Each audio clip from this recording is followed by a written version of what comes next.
Gente, eu quero falar hoje com vocês um pouquinho sobre as 3 colheitas do Senhor. Olhe para quem está perto de você, me ajude a pregar e diga assim, ó: as 3 colheitas do Senhor. De novo. Cadê você, crente? Participa. Você já veio, nem jantou, né? Por isso que está mole assim, com fome, cansado. Vamos de novo. 1, 2, 3 e... As 3 colheitas do Senhor. Apocalipse no capítulo 14, a partir do verso 1. Dá para colocar aqui na tela? Apocalipse, capítulo 14, a partir do verso 1. Apocalipse 14, a partir do verso 1, diz assim: E olhei, e eis que estava o Cordeiro sobre o monte Sião, e com ele 144 mil. Esse número é um número simbólico, tá? Ele é múltiplo de 12, então está falando da completude daquilo que Deus faz no céu. Veja, no Apocalipse, o número 7 fala da completude daquilo que Deus faz na terra.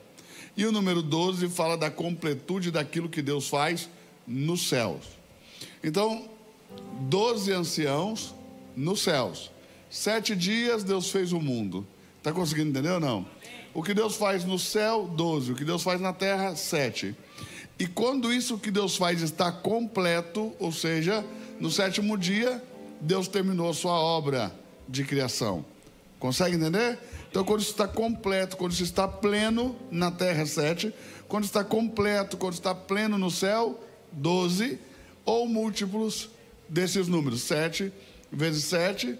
Então, vai dar 49. O ano 50 é o jubileu. E o ano 49 vai mostrar para nós também que esses são anos sabáticos. Então sempre é completude, sempre é inteireza daquilo que Deus está fazendo. 144 mil então é um número simbólico que fala da completude daqueles que têm em suas testas escrito o nome de Deus, ou o nome do Pai de nosso Senhor Jesus Cristo. Quem está entendendo, diga amém. Então olha para quem está do seu lado e diga assim, ó: você está marcado, porque está escrito na sua testa. Dá para passar o versículo só quando eu pedir, quando eu terminar de ler? Obrigado.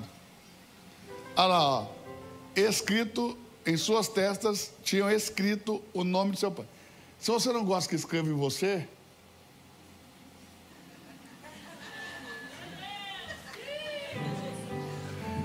acho melhor você repensar se você quer ir com Deus.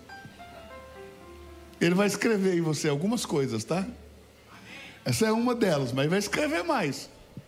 Se você não gosta que escreve em você, pode procurar outro lugar para você ir, que ele vai escrever. Verso 2 agora sim.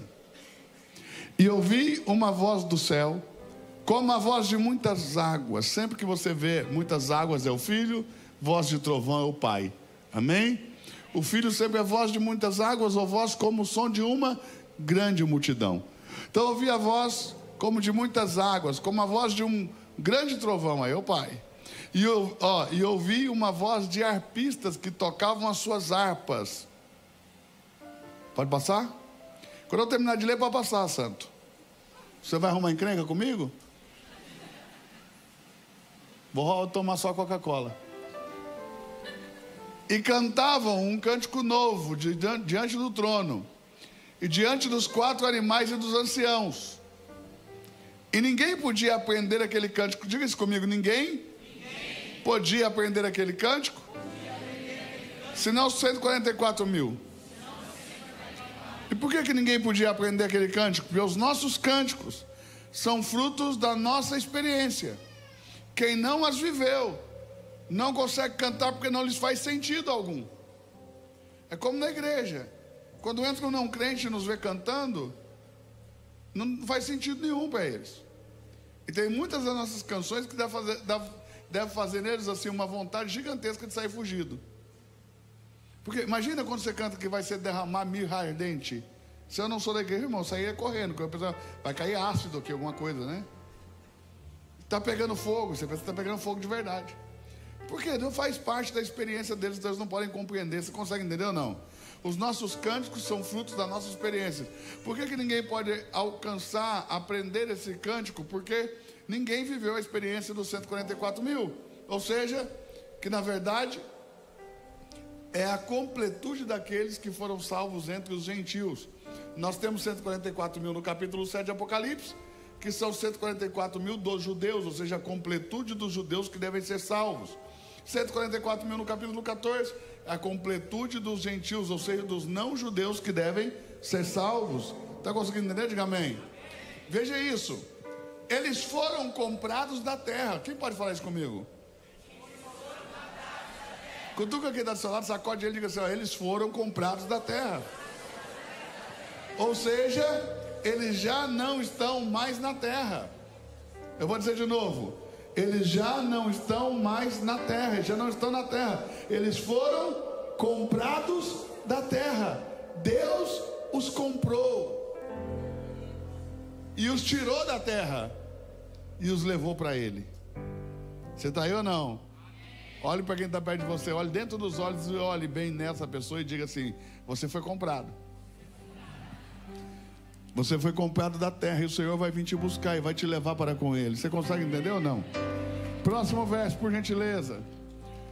Estes são os que não se contaminaram com mulheres, não foram contaminados, ou seja, não estão contaminados com mulheres. Aí você já pensa: me lasquei, né? Não tem nada a ver com isso, tá?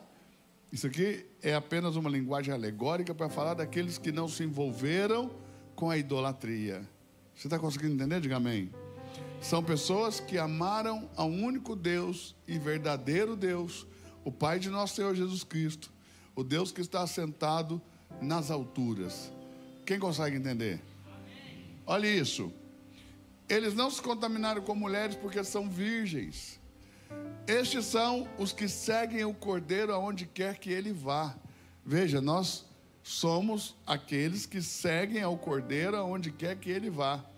Estes são os que dentre os homens foram comprados como primícias para Deus e para o Cordeiro. Então diga comigo: a primeira colheita. Você está aí? Parece que você morreu. Vamos de novo, ressuscita. Volte a ti o fôlego de vida. Vamos de novo. A primeira grande colheita é a colheita das primícias. Primícias, a palavra já diz tudo, né? Quer dizer primeiro. Ou seja, primícias são os primeiros frutos de uma colheita. Dentro da tradição judaica e dentro do conceito judaico de leis, dentro daquele grupo de leis judaicas, existe a lei das primícias. Primícias na Bíblia, no Antigo Testamento, ele tem 3 aspectos. Primícias é uma festa, ou seja, essa festa dá início ao ano agrícola em Israel. Israel tem 3 calendários: um calendário civil, um calendário religioso e um calendário agrícola. O que abre o ano agrícola em Israel, o que dá início ao ano agrícola em Israel, é uma festa chamada Festa das Semanas ou Festa das Primícias. É a mesma coisa, sinônimos. Por que é chamado Festa das Semanas? Porque quando você inicia a colheita da cevada, você conta 7 semanas inteiras, ou seja, 49 dias, e no dia 50, que é o dia de Pentecoste, também inicia-se a colheita do trigo. Então, essas 7 semanas que antecedem a colheita do trigo, dá nome à festa, que dá início ao ano agrícola em Israel, chamada Festa das Semanas, ou Festa das Primícias, ou seja, Festa dos primeiros frutos da terra, o que também é correto, porque são sinônimos. Quem entendeu, diga amém. Primícia então é uma festa. Também, primícias é também uma cerimônia religiosa, judaica. É uma cerimônia onde eu e a minha família devemos trazer farinha para o santuário, e nós derramamos farinha sobre uma mesa de madeira, e todo o pátio do templo ia estar cheio dessas mesas, e nós deitamos azeite nessa farinha, e nós vamos amassar com a nossa mão essa farinha, até que ela vire uma massa homogênea. Essa farinha pode ser a fina flor da farinha de trigo, ou uma farinha oriunda do pão do pobre, que é a cevada, que não precisa se plantar em Israel, ela nasce naturalmente. Então, a cevada é chamada pão do pobre, porque qualquer pessoa pode colher a cevada e fazer seu pão. Então, podia ser também a farinha de cevada. Se a farinha grossa de cevada ou a fina flor de farinha de trigo, eu vou amassar com azeite até que vire uma massa. Quando essa massa está pronta, eu chamo os sacerdotes, os quais virão até a minha mesa e vão com esses 3 dedos aqui, ó, apanhar um punhado, só com esses 3 dedos do meio. Esse é o símbolo bíblico das primícias, ok? Se você ler, você vai ver isso lá. E se você pegar uma foto também, de algum livro judaico que mostra o sacerdote pegando as primícias, ele pega um pedaço dessa massa crua, com esses 3 dedos, porque chama punhado, que você pode agarrar com um punho. E ele leva até dentro do santuário, e ele vai jogar no altar de holocausto, no fogo que está queimando no altar de holocausto, no alto do altar de holocausto. Então, sem subir ao altar, o sacerdote não pode subir no altar por escada. Então, o altar de holocausto, ele não tem escada, ele tem uma rampa. Por quê? Porque quando ele sobe com a sua bata, com aquele vestido, ninguém pode olhar por baixo. Então, ele tem que subir por uma rampa, para que a roupa sempre seja bem rente ao chão. Só que para jogar a primícia, ele vai jogar sem subir a rampa. Ele joga no fogo que está no alto. Aí ele vai voltar. Ele vai pegar um segundo punhado dessa massa e vai transformar a minhá, oferta de alimentos, em primícia.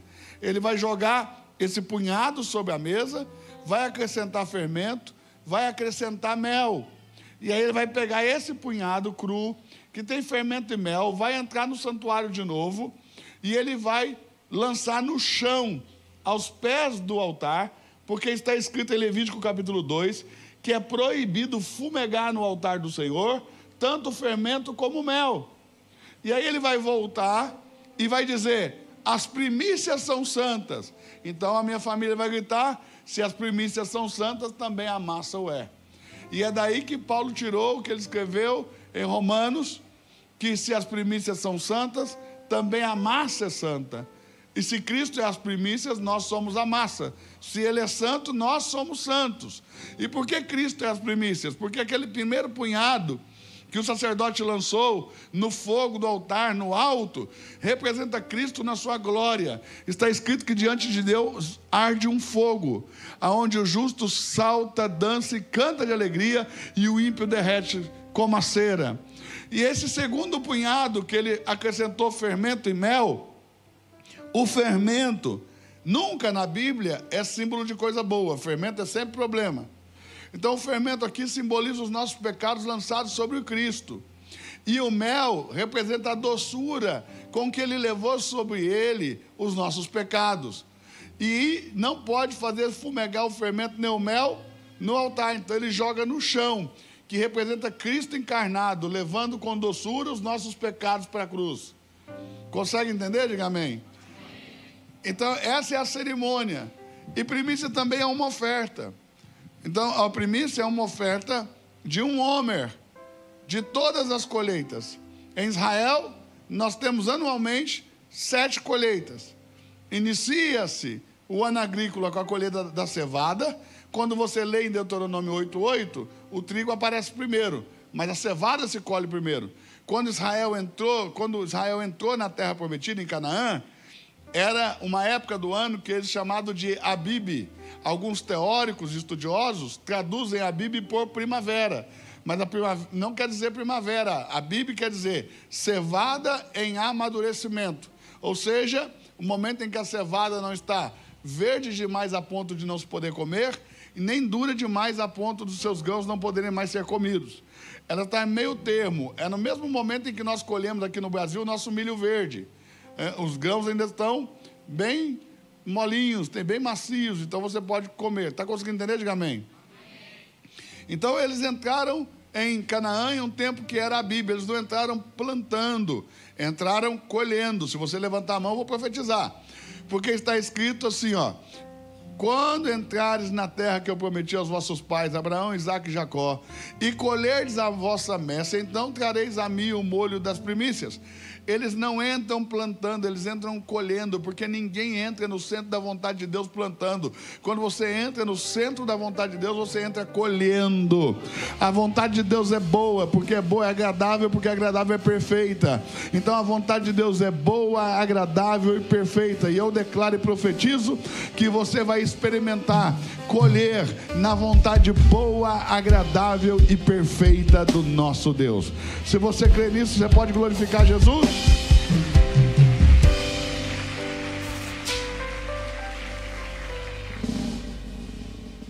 Então a primícia também é uma oferta. Deuteronômio 8:8. Abre aí para a gente poder ver, por favor. Deuteronômio 8:8. Terra de trigo e cevada. Veja, aqui o trigo aparece primeiro, mas a cevada é colhida primeiro, depois o trigo. Então, trigo, cevada, vides, ou seja, uvas, figueiras, figos, romeiras, romãs, oliveiras, ou seja, azeitonas, e mel, que são as tâmaras. Então você tem a primícia do trigo, a primícia da cevada, a primícia das uvas, a primícia entendeu? Cada colheita tem uma primícia. O que é a primícia? A primícia, volte lá para Apocalipse 12:4. São os primeiros frutos que amadurecem em uma colheita, e eles amadurecem pela ação do sol. Aqui no Brasil é muito comum a gente ver isso com a manga. Eu cresci em Minas Gerais, e lá tem muito pé de manga. Então era muito comum na época da manga, que as mangas que estavam bem alto, elas sofriam muito com a ação do sol, não estavam entre a copa da árvore, não estavam protegidas pelas folhas, então elas amadureciam primeiro. Só que a gente chamava elas manga madura do sol, porque a gente já sabia que ela não estava madura naturalmente. Elas amadureceram mais rápido porque sofreram com a ação do sol. E esse sofrimento fez com que ela amadurecesse primeiro. Consegue entender? Diga amém. E aí a gente pegava bambu, amarrava uma lata na ponta do bambu e levantava o bambu lá na ponta da árvore e pegava e colhia essa manga e a gente comia ela com sal. Geralmente a gente comia ela... Quem já fez isso? Quem já comeu esse tipo de manga com sal? Aí, ó, tem muita gente que viveu, né? Porque o resto só fica no PlayStation, nunca viveram. Entendeu? Você que nasceu no PlayStation, você nunca viveu. Então, presta atenção. A gente amarrava o bambu e pegava essa manga e comia com sal. Se fosse na época dos judeus, nós não poderíamos comer. Perdão. Nós não poderíamos comer essa manga. Por quê? Porque todo fruto que amadurecia primeiro com a ação do sol, ele era um fruto sagrado, ele era considerado um fruto sagrado. Ele tinha que ser colhido e levado como oferta ao santuário para Deus e entregue ao sacerdote. Está conseguindo entender? Diga amém. Quando a Bíblia diz que Deus, a alguns homens, comprou da terra como primícias para Deus e para o Cordeiro, ele está falando que as pessoas que amadurecem primeiro serão tiradas da terra antes dos demais que serão tirados na grande colheita. Conseguiu pegar? Então existe um povo que vai sair da terra com Deus antes da grande colheita. Eles vão ser colhidos primeiro, como primícias para Deus. E por que eles serão colhidos primeiro? Porque eles amadureceram primeiro. E por que eles amadurecem primeiro? Porque sofrem. E é o sofrimento que amadurece. Eu não sei se você está aí, eu vou falar de novo. O que amadurece são os sofrimentos. Isso que você vive fugindo. Isso do qual você vive fugindo. Isso que você vive amaldiçoando. É o que Deus usa para te amadurecer. Você não gosta do sofrimento, mas é o sofrimento que te amadurece. Veja, ninguém vai reinar com Cristo sem passar pelas tribulações. Eu vou falar de novo. Ninguém vai reinar com Cristo sem passar pelas tribulações. As tribulações são a porta de entrada para o reino de Deus. Quando quem está dizendo, diga assim, ó, se você não for atribulado, dificilmente você vai amadurecer. E se você não amadurece, O Senhor não pode te dar a sua herança. Pergunta, qual é a minha herança? O mundo é a sua herança. Deus vai te dar o reino, o governo do mundo. Mas Ele não pode dar o governo do mundo para pessoas imaturas. Então você precisa amadurecer. Gálatas capítulo 4, verso 1. Coloque na tela, por gentileza. Irmãos, eu não sei você, eu estou inspirado, hein? Se deixar, eu fico aqui até o dia amanhecer. Gálatas capítulo 4, verso 1. Digo, pois, que todo o tempo que o herdeiro é menino... Olha para o seu lado aí, diz aí, é menino ainda? Olha para o lado aí, olha para o lado, olha para cá, deve se ter cara de menino. Se é menino na fé, em nada difere de um escravo. A palavra servo aqui é eufemismo. O que é um eufemismo? É uma palavra que está sendo colocada no lugar da palavra original para suavizar a expressão. Porque a expressão correta, a expressão aí em grego é escravo. Está conseguindo entender? Diga amém. Ainda que seja ele o Senhor de tudo, em nada difere de um escravo. Então olha para quem está do seu lado e diz assim, você precisa amadurecer, porque Deus não pode entregar herança a meninos. Diga, e como que eu amadureço? Passando por muitas tribulações. Quem tem vivido uma tribulaçãozinha aí de vez em quando? Levanta a mão se a árvore sacode aí de vez em quando. Então, sabe o que essa tribulação significa? Que Deus tem interesse em que você cresça e pegue a sua herança. Sabe o que Paulo apóstolo falou? A vossa leve e momentânea tribulação não pode ser comparada com a glória que há de vir. Quem está conseguindo entender? Chuta a canela de alguém e diga, sua tribulação é leve e momentânea. Chuta mesmo, irmão, chuta a canela dele. Diga, sua tribulação é leve e momentânea. Leve e momentânea. Leve e momentânea. Leve e momentânea. Não há tribulação que dure para sempre. E a tribulação só te faz crescer. Não tenha medo de enfrentar as dores. Não tenha medo de enfrentar o caos. Não tenha medo de enfrentar a tribulação. Porque para uns, problema. Para você, oportunidade de crescer. Agarre a oportunidade e cresça. Porque já já Cristo vai voltar e vai te entregar a tua herança em Deus. Amém? Quem pegou? Veja isso. Atos capítulo 14, verso 22.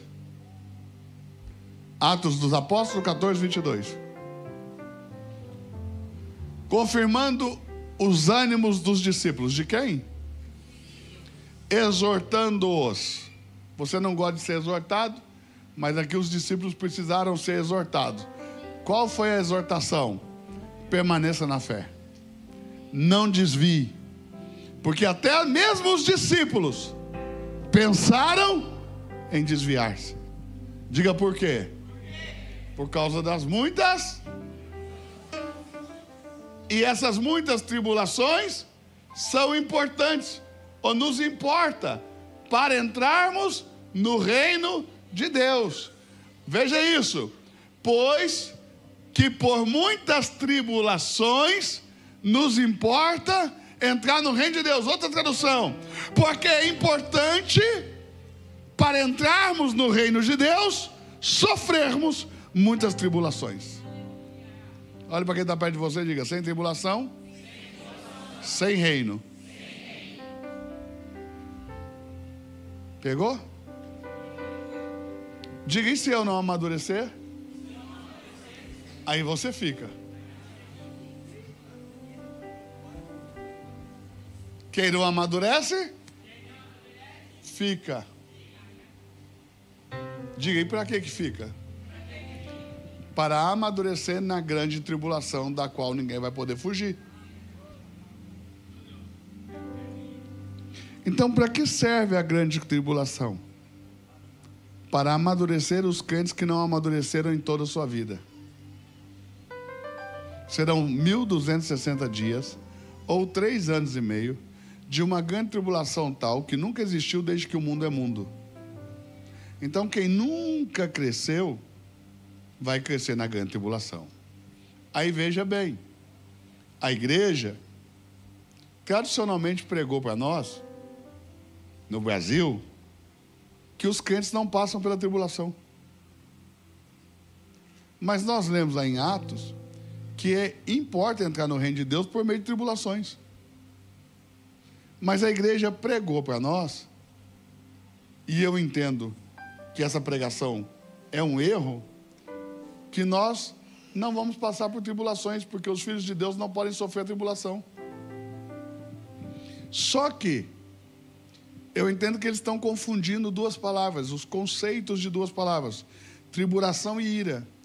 A tribulação não é a ira de Deus, e os filhos de Deus não podem sofrer a ira de Deus. A ira de Deus vem em 7 taças no final da grande tribulação, e a ira de Deus e a tribulação são coisas distintas. Os filhos de Deus não podem sofrer a ira de Deus, a tribulação eles precisam passar. Se não passar por tribulação, não cresce. Vamos ver Romanos capítulo 5, verso 10, para a gente ler um negócio. Romanos capítulo 5, verso 10.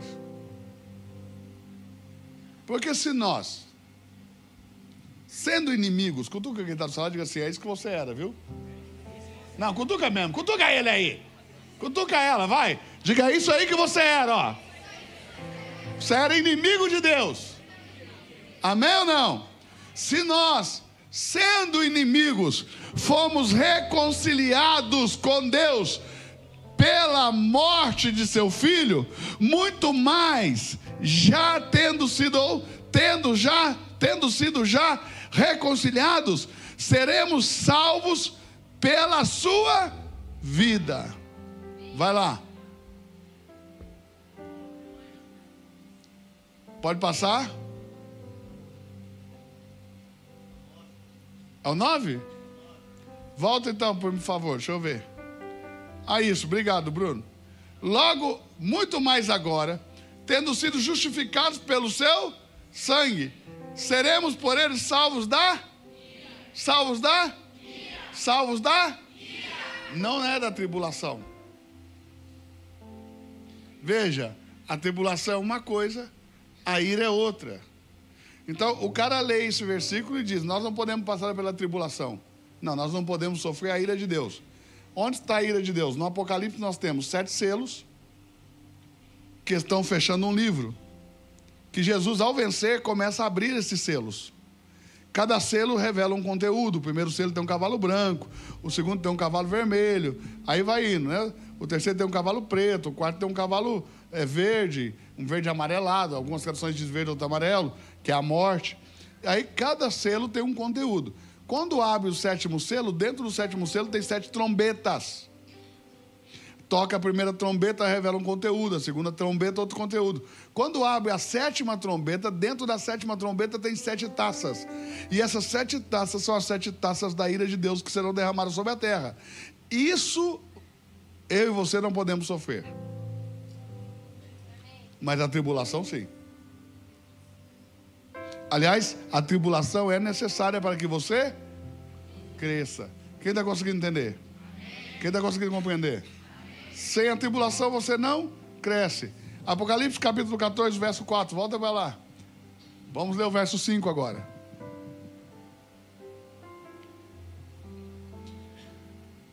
E na sua boca não se achou engano, porque são irrepreensíveis diante de Deus ou diante do trono de Deus. Vai lá. Aí ele vai falar agora da grande tribulação. Vi outro anjo voar pelo meio do céu e tinha o evangelho eterno. Veja, o evangelho que agora pregamos, que é o evangelho da graça de Deus, que não pode ser pregado por anjos. Só nós podemos pregá-lo. Ok? Não será pregado durante a grande tribulação. Na grande tribulação vai se proclamar o evangelho eterno. E um anjo vai voar do meio do céu e vai proclamar o evangelho eterno aos que habitam sobre a terra e toda a nação, tribo, língua e povo. Vai lá. Dizendo com grande voz: temei a Deus e dai-lhe glória, porque é vinda a hora do seu juízo. Adorai aquele que fez o céu, a terra e o mar e as fontes das águas. Deixa eu dizer uma coisa. Temei a Deus e dai-lhe glória. Veja, o evangelho da graça, o que nós pregamos hoje, e o evangelho, que é o evangelho da nossa salvação, ele se divide em duas partes, que é perdão dos nossos pecados para com Deus e a fé em Cristo Jesus, nosso Senhor. Ou seja, quando eu aceito o evangelho da graça, eu peço perdão para Deus e o Pai pelos nossos pecados, pelos meus pecados, e eu tenho fé em Cristo Jesus como meu Senhor. Está conseguindo entender ou não? Na tribulação eles só vão precisar temer e dar glória. Se eles derem a glória a Deus e não a estátua do anticristo, eles já vão ser salvos. Mas os homens vão blasfemar contra Deus, e não vão se arrepender, e não vão temer a Deus, e não lhe vão dar glória. Está conseguindo entender ou não?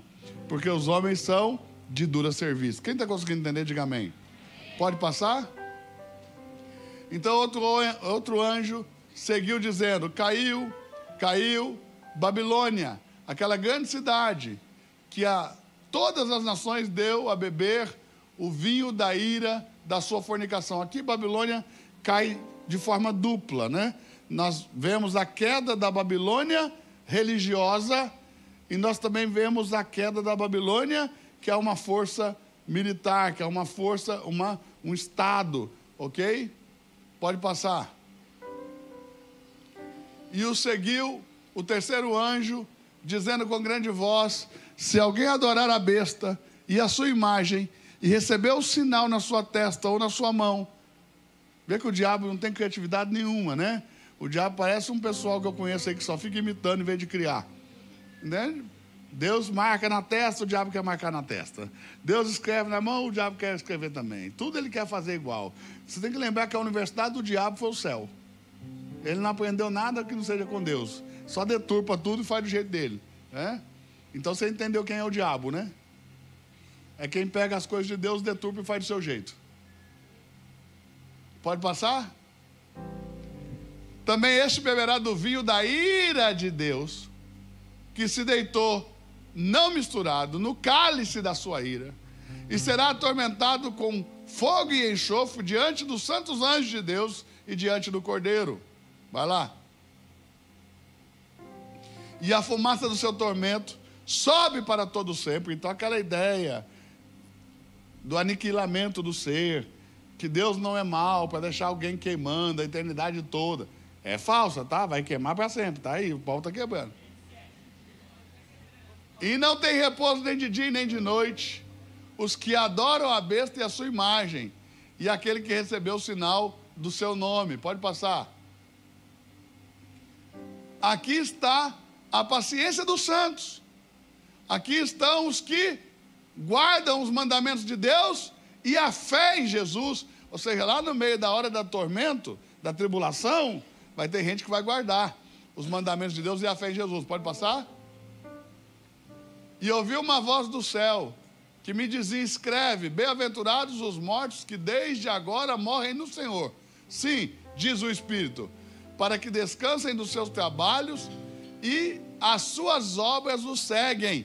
Ó, diga comigo, as suas obras o seguem.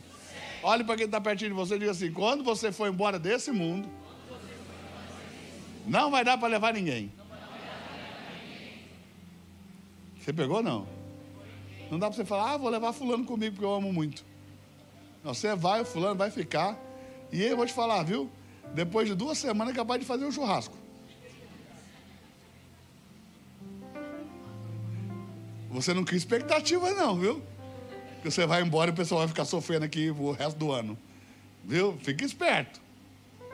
Mas o seu dinheiro não vai te seguir, as pessoas que você ama não vai te seguir. Só existe uma coisa que você vai levar com você, são as suas, tanto as boas como as más. As tuas obras te seguem para depois dessa vida. Quem conseguiu entender? E você vai receber justa retribuição, ou recompensa, se são boas obras, ou disciplina, se são más obras. Quem entendeu? Pode passar. E olhei, e eis uma nuvem branca, e assentado sobre a nuvem, um semelhante ao Filho do Homem, que tinha sobre a sua cabeça uma coroa de ouro, e na sua mão uma foice aguda. Veja, agora tem uma nuvem, e toda vez que tem nuvem, nós já sabemos, é o arrebatamento. Tem uma nuvem, tem alguém sentado em um trono sobre a nuvem, e o que está sentado tem uma foice. Para que essa foice? Para fazer a colheita. Olha o próximo verso.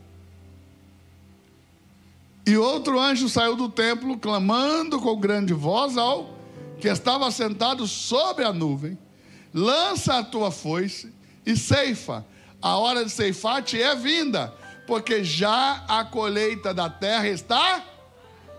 Diga, quando que é isso? No final da grande tribulação, quando todos os restantes dos filhos de Deus que ficaram para trás estiverem amadurecidos. Porque eles vão amadurecer na grande tribulação com a grande perseguição que há de vir. E aí, antes da tribulação terminar, o Senhor vai cortar, vai ceifar os seus. É nessa hora que Ele vai separar o trigo do joio. Porque Ele diz que nós não temos que separar o trigo do joio. Porque nós podemos correr o risco de, ao tentar arrancar o joio, arrancar junto com ele o trigo. Então o Senhor diz: não faça isso. Na hora certa, na hora da colheita, eu vou enviar os meus ceifeiros, que são os anjos, e eles vão arrancar o trigo e vão colocar o joio para queimar no fogo e o trigo nos meus celeiros. Quem conseguiu entender? Então essa aqui é a grande colheita e é a segunda das três colheitas. A primeira é a colheita das primícias e depois a grande colheita da videira de Deus. Jesus disse lá em João 8: eu sou a videira verdadeira e meu pai é o viticultor. Uma vinha produz fruto para si mesma? É só uma pergunta, me responde aí, gente. Uma vinha produz fruto para si mesma? Não, ela produz fruto para o seu viticultor, para o seu dono. Então, Jesus diz: eu sou a videira. Então ele não produz fruto para ele mesmo, ele produz frutos para o seu pai. Porque ele dizia: o meu pai é o viticultor, o meu pai é o lavrador. Então, Cristo produz frutos para o pai. Está conseguindo entender? Diga amém. E agora o pai mandou colher os frutos que o filho, como sendo a verdadeira videira, produziu. Se ele é a videira verdadeira, significa que na terra tem uma videira que Deus vai colher também. Então primeiro ele está colhendo os frutos da videira verdadeira, porque os seus frutos estão maduros. Pode passar? E aquele que estava sentado sobre a nuvem meteu a sua foice à terra, e a terra foi cegada. Nessa hora que os anjos vieram e pegaram dos quatro cantos da terra todos os escolhidos de Deus e levaram, né, lá para o encontro do Senhor nos ares, nas nuvens. Esse aí é o arrebatamento para as nuvens, que está lá em Tessalonicenses. Vamos lá. E saiu do templo que está no céu outro anjo, o qual também tinha uma foice aguda. Veja, a diferença é que quem vai cegar a colheita de Deus é o Filho de Deus, que está sentado sobre a nuvem. E um anjo vai cegar a falsa vide, a falsa videira. Vai lá. E saiu do altar outro anjo, que tinha poder sobre o fogo. Não vai separar o joio do trigo? O joio vai ser queimado no fogo. Então tem que ter um anjo que tem poder sobre o fogo. E clamou com grande voz ao que tinha a foice aguda, dizendo: lança a tua foice aguda e vidima os cachos da vinha da terra, porque já as suas uvas estão maduras. Pode passar? E o anjo lançou a sua foice à terra e vidimou as uvas da vinha da terra, e atirou-as no grande lagar da ira de Deus. Então esses são os ímpios. E essa grande colheita aqui do final da videira falsa, ou da videira da terra, é a batalha do Armagedon. Quando o Senhor virá com seus exércitos e vencerá o anticristo e seus exércitos, e ele vai pisar os exércitos do anticristo como quem pisa uva, e o sangue desses homens nessa batalha, né, que vai acontecer no campo de Meguido, naquela grande fenda tectônica que tem lá em Israel, que pega do sul até o norte de Israel, um negócio gigantesco, nesse vale do Armagedon, o vale do Meguido, vai acontecer essa grande batalha em que eles serão pisados no lagar da ira de Deus, ou seja, não podem mais ser os filhos de Deus, porque os filhos de Deus não podem sofrer só podem sofrer a tribulação. Está conseguindo entender? Diga amém. Pode passar. E o lagar foi pisado fora da cidade, ou seja, não vai ser em Jerusalém a batalha, vai ser lá no norte de Israel, em Meguido. E lembre-se que na grande maioria dos casos, sempre na maioria esmagadora dos casos, dos relatos bíblicos, o mal em Israel sempre vem do norte. Está conseguindo entender? E eles vão lá para o norte para lutar, na batalha do Armagedon. E saiu sangue do lagar até aos freios dos cavalos, pelo espaço de 1.600 estádios, quase 300 quilômetros, 298 quilômetros de distância. Então, a batalha vai se estender por 298 quilômetros, vai ser um rio de sangue. Pode passar? Até já deu, obrigado. Volta lá. É isso. Então, aqui nós temos as 3 colheitas. A colheita das primícias, a colheita da videira de Deus e a colheita da videira da terra. Quem conseguiu entender, diga amém. Guarde isso no seu coração. O Senhor Jesus está voltando. Vou falar de novo. Guarde isso no seu coração. O Senhor Jesus está voltando. E já não dá muito tempo para você ficar tutibiando entre Deus e o mundo. E você também não tem muito tempo para ficar vivendo uma religião. Você rapidamente precisa viver uma experiência verdadeira com Jesus Cristo. Porque o tempo está findando, o tempo está acabando. Quem conseguiu entender, diga amém. Vamos ficar de pé no nosso lugar? Vamos orar ao Senhor. Fecha os teus olhos. Levanta a sua cabeça e fecha os teus olhos. E ore comigo. Se puder, você pode repetir essa oração comigo. Senhor, mais de 2000 anos passaram desde que naquela cruz o Senhor disse: está consumado. Hoje, às portas do terceiro dia, nós estamos diante de Ti, cientes de que o Senhor virá como um ladrão, cientes de que o Senhor vem buscar aquilo que lhe é precioso. Temos clareza de entendimento que o Senhor comprou da terra alguns homens como primícia e os tirou daqui. Nós cremos que somos as primícias do Senhor e que a qualquer momento o Senhor vai buscar aquilo que lhe é precioso. Queremos estar preparados para esse dia.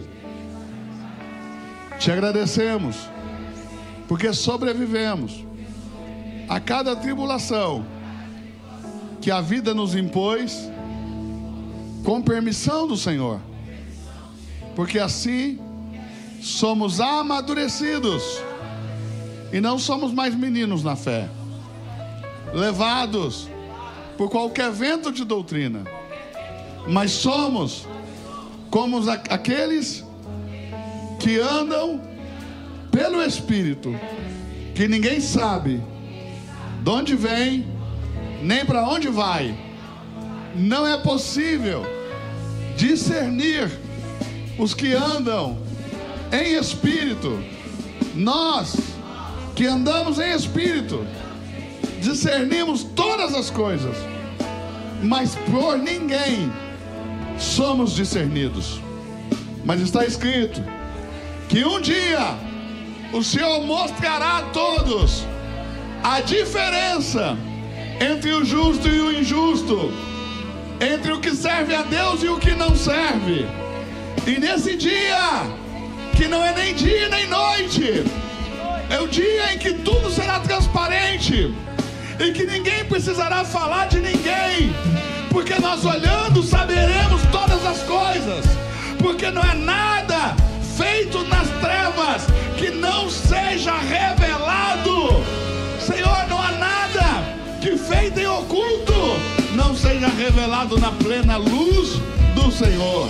E nós cremos que já já todos saberão que nós somos as primícias do Senhor. O mundo um dia se dará conta de que nós não estamos mais aqui, porque fomos comprados. Em nome de Jesus, se você pode